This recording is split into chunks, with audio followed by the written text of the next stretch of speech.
Dan sudah bersedia di bilik berita bersama kita sekarang ialah Ketua Pegawai Eksekutif IDS, Wan Saiful Wan Jan. Wan Saiful? Ya, saya. Okey, kita nak tahu kenapa mereka cicir ataupun tidak pergi ke sekolah. Alasannya adalah kurang minat dan juga kenapa tak minat, wujud rasa tak minat tersebut. Sebab saya rasa ketika ini jika dilihat di setengah-setengah sekolah wujudnya aliran-aliran di mana pelajar yang pandai dan juga cemerlang mungkin pergi ke aliran 1, 2, 3 dan pelajar yang mungkin kurang pandai dan juga kurang cemerlang dan diletakkan ke aliran belakang. Dan situasi di mana pelajar diberikan klasifikasi cemerlang dan juga yang kurang cemerlang ataupun tidak cemerlang langsung akan adakah ini sebabnya, dan di mana pelajar cemerlang mungkin diberikan perhatian lebih dan pelajar kurang cemerlang mungkin tidak diberikan perhatian langsung dan diklasifikasikan mungkin sudah gagal dalam pelajaran mereka? Ya, berdasarkan kajian yang kita lakukan, kita mendapati bahawa memang kebanyakan daripada mereka yang tercicir pada sekolah ini adalah sebabnya ialah mereka kurang berminat dengan sekolah yang ada sekarang. Jadi bagi saya ini menunjukkan bahawa kita kena memikirkan semula bagaimana cara kita menyampaikan pelajaran kepada para pelajar kita di sekolah. Saya rasa kita kena sentiasa ingat bahawa ada perbezaan antara pendidikan dan persekolahan. Dan mungkin selama ini kita terlalu banyak menekankan persekolahan sehingga kita terlupa bahawa pendidikan itu sebenarnya ada satu perkara yang lebih luas, bukan berlaku dalam bidang sekolah sahaja.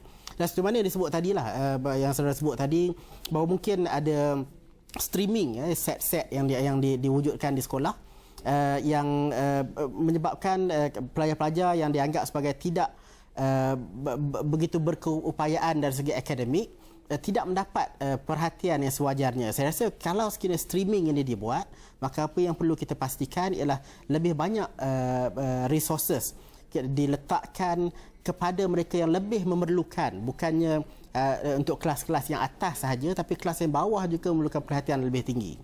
Dan seterusnya, Wan Saiful, ya, apa yang mereka lakukan yang mereka cicir sekolah ni? Sebab saya rasa antara dapatan yang diberikan oleh IDS ada 20%, hanya 20% saja yang menyatakan perlu sara keluarga dan juga perlu jaga ahli keluarga. Yang selebihnya, apakah yang mereka lakukan dan bagaimanakah kita nak memastikan bahawa jika mereka tak ke sekolah, seperti yang Wan Saiful katakan tadi itu, tumpuan kepada persekolahan dan juga dan bukan pada pendidikan. Jika mereka tak ke sekolah, di manakah mereka boleh dapatkan pendidikan ataupun perlukah satu sistem dan juga satu kajian dilakukan untuk memastikan bahawa mereka ke sekolah tapi mungkin bukan untuk semua subjek? Bagaimana maksud? Ya, saya rasa kita perlukan satu kajian yang lebih besar, ya, sebab kajian kami ini sampelnya adalah agak terhad. Daripada 1,200 yang kita interview, hanya sekitar 150 orang yang kita dapati, 150 keluarga yang kita dapati mungkin anak yang tercicir pada sekolah. Jadi perkara pertama yang perlu saya tegaskan ialah kita memerlukan satu kajian yang lebih mendalam mengenai fenomena keciciran daripada sekolah. The last time, kali terakhir kita mempunyai kajian yang mendalam ini adalah sekitar tahun 1970-an, laporan Murad yang dibuat lama dulu. Kita perlukan satu lagi yang lebih besar sekarang.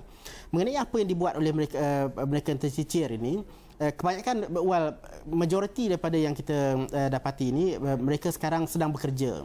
Tapi pekerjaan yang mereka lakukan bukanlah pekerjaan yang boleh mengeluarkan keluarga mereka daripada belenggu kemiskinan. Biasanya dia hanya mengulang sahaja apa yang dilakukan oleh ibu bapa dia sekarang. Jadi kalau kita betul-betul nak memastikan bahawa ada social mobility di kalangan rakyat kita, kita kena lihat isu keciciran ini dengan lebih serius. Mungkin lebih banyak hands-on ataupun yang berdasarkan skill diajar di sekolah menengah mungkin untuk membantu mereka yang betul-betul nak tolong keluarga untuk memastikan bahawa mereka boleh naik dalam mobiliti sosial tersebut? Ya, memang betul. Dan sekarang ni saya rasa antara perkara yang perlu diberi penekanan ialah kita perlu mengubah persepsi rakyat bahawa sekolah vocational dan sekolah teknik dianggap sebagai second class schools. Ini satu perkara yang tidak tepat, dan kalau kita lihat di negara-negara lebih maju, di Germany, di negara-negara Scandinavian contohnya, pendidikan untuk vocational, untuk technical ini dianggap sama tara dengan pendidikan yang menekankan akademik. Jadi kita perlu memastikan bahawa sekolah-sekolah vocational, sekolah teknik tidak lagi dilihat sebagai sekolah yang kelas kedua. Okey. Terima kasih Wan Saiful Wan Jan, Ketua Pegawai Eksekutif IDS, membincangkan tentang keciciran sekolah dan juga mengapa pelajar cicir sekolah dan juga apakah yang mereka lakukan mungkin di luar waktu pelajaran.